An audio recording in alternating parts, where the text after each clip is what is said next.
biphobia, body issues, and being black. It's a hell of a lot to take in when you're just trying to get through high school and chase your dreams.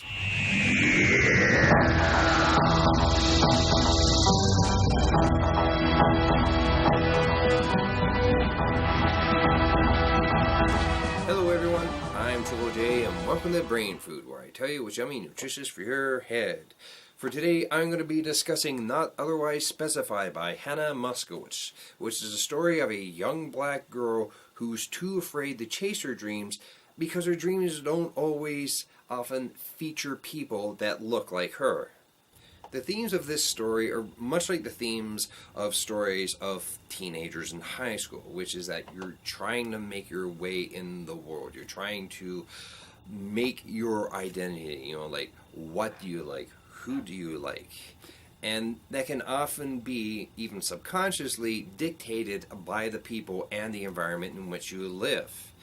And for someone like Edda, who is, black, bisexual, and wants to be a ballerina, this can prove to be especially difficult.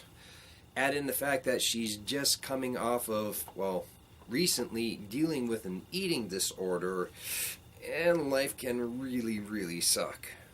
What I really liked about this book is that despite all the adversity and troubles that Edda faces, be it the biphobia from her lesbian friends because she slept with a guy, her desire and love of ballerina versus, reality and how the majority of ballerinas look, which also ties into her own body issues and her eating disorder that she deals with, it never feels like Hannah is heaping punishment after punishment after punishment on the character. It feels, and this is the best word that I can come up with, natural in how Edda deals with it and how it comes to her, simply for just being her, for existing as she wants to be. Edda is someone that we come to like almost right from the beginning, I feel at least. She's a great older sister to her younger sister, Christina. She's compassionate and kind, especially when she meets Bianca, someone who's younger and has an even more severe eating disorder than she herself has, and she's quite passionate about her hobbies too.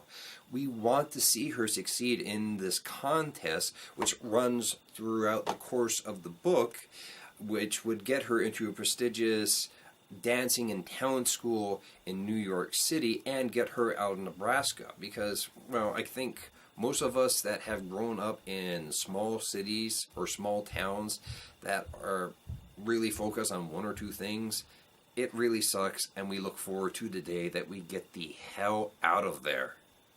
I also feel it's important that Edda is the kind of protagonist that we have. She's a young black bisexual girl who is dealing with a mental illness, her eating disorder. Because more often than not, through the landscape of our media, that type of narrative is usually reserved for someone who is, straight, white, male or female. And as such, it seems to be pushed that the idea of mental illness, that's not something that black people deal with, when it's far from the truth. In fact, when I did a quick Google search, I came across this article from ebony.com by Nia Ham called Black Folks and Mental Health, Why Do We Suffer in Silence?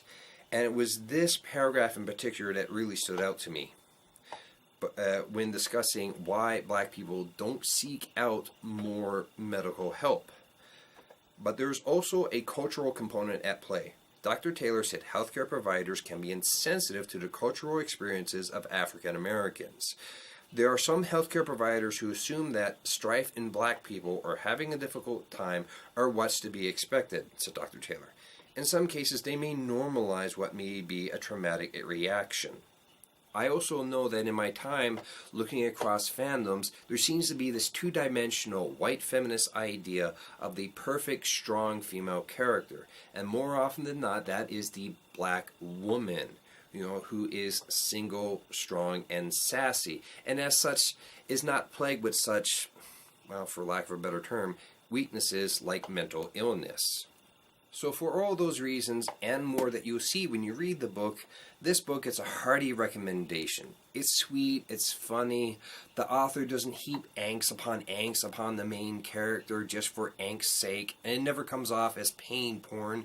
Plus, it does have a happy ending, and I'm glad for it. It may not be the ending that you think is going to come, I'm not going to spoil that, but it's definitely a happy ending. Buy it now. I'm glad I did. You will be too. I'm Triple J. That's all I got left to say. Take care.